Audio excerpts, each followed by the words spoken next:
This is the third in a series of video-based lessons that will introduce event-driven programming with Visual Basic by describing the few key VB controls, such as text boxes and command buttons, and events associated with some of these objects. We will begin with a high-level intro to event-driven programming with Visual Basic. Then we'll discuss Visual Basic Integrated Development Environment, or IDE, and introduce some of the basic VB controls in detail using our payment calculator application. We continue with some of the key events associated with control objects that will allow us to process the input data, perform the necessary calculations, and display the results.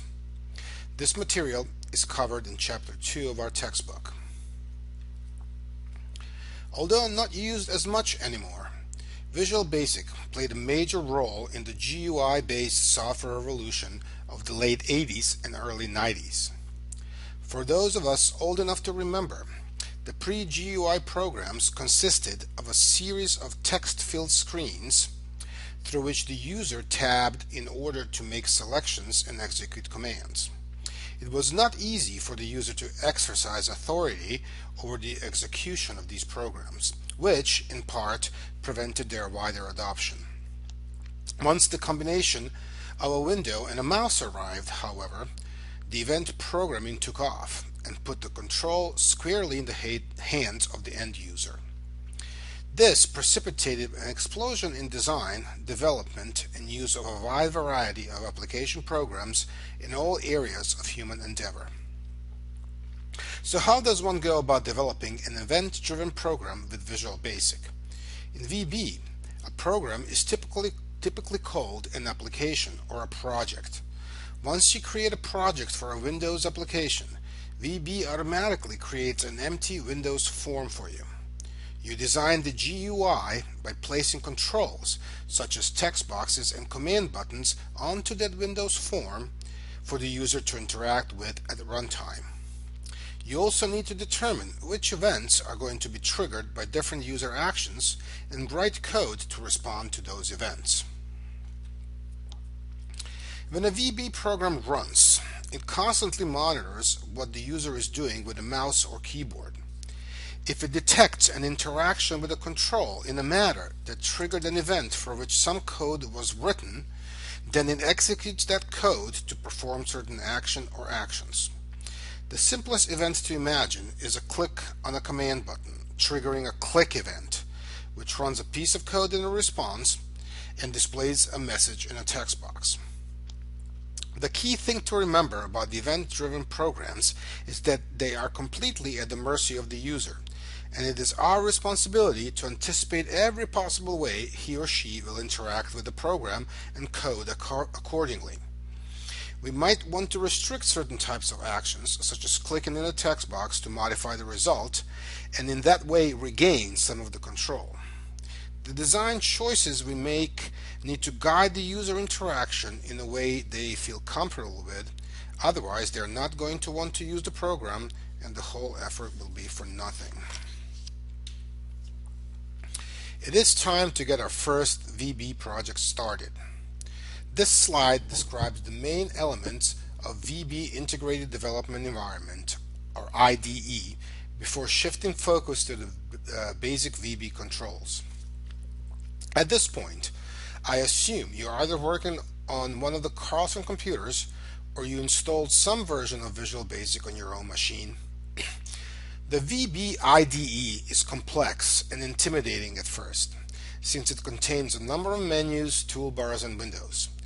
The key to remember is that we will use very little of it, and even though our screens will not match perfectly, you will be able to navigate through it and create your first payment calculator application. As always, when you need help, please email me or TA, talk to me in class, or during office hours.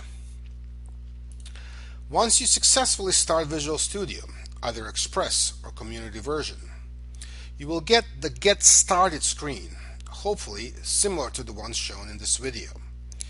At the top are the menu and toolbar with some familiar and several new menu items and buttons. If you don't see some of the main elements such as the toolbox, select View menu item, and you should be able to find what you need. I generally make sure that the toolbox is on the left, Solution Explorer on the right, Output and Error List windows at the bottom. This leaves most of the middle of the screen, called Document Window, for application design. Before we even start our first application, we want to set an option to make our lives a little easier later on.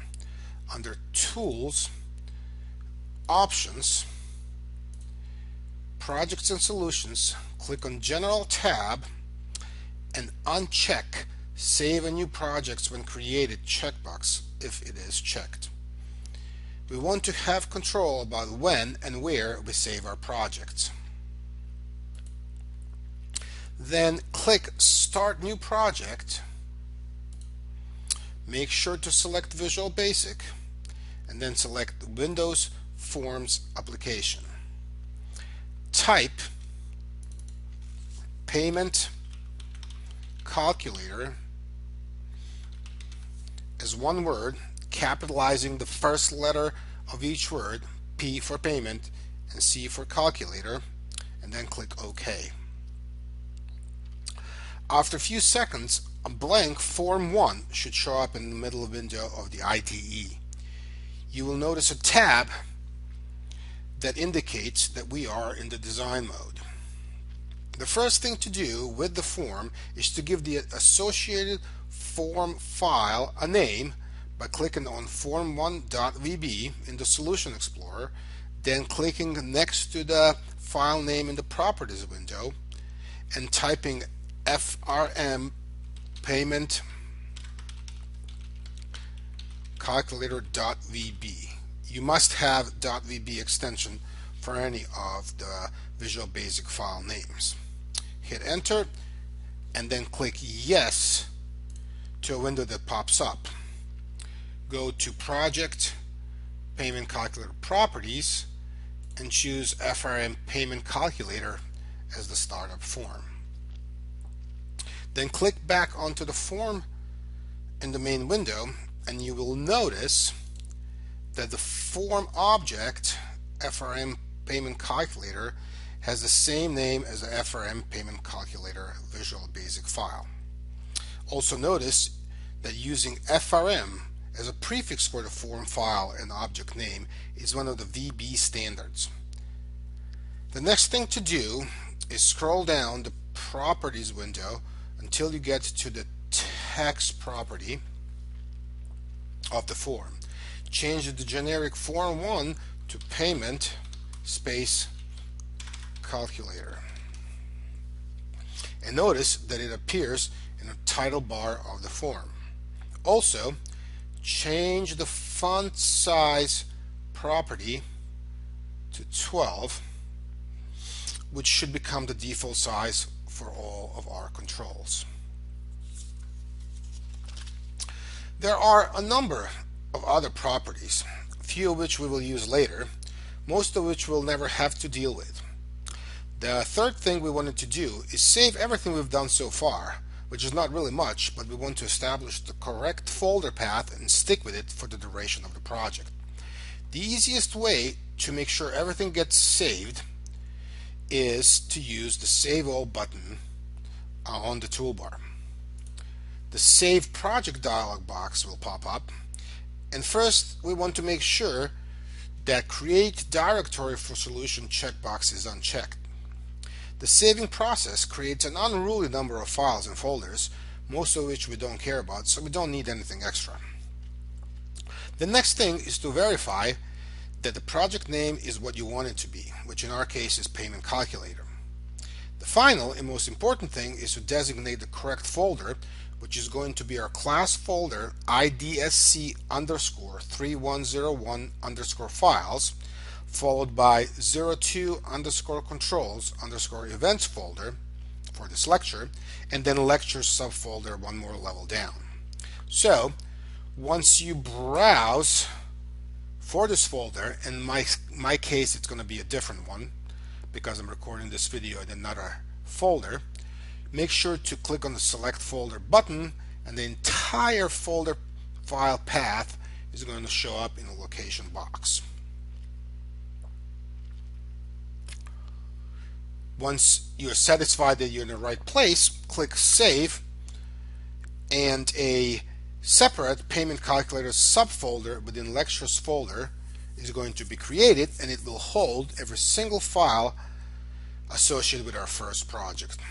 To see all this, click on Start File Explorer, navigate to Controls Events and Lectures subfolder, and you should see a Payment Calculator subfolder with all the files that comprise this project. Among them are Payment Calculator Visual Basic Project file, FRM Payment Calculator.vb Visual Basic source file associated with the form we created earlier, as well as several subfolders with cryptic names such as bin and object.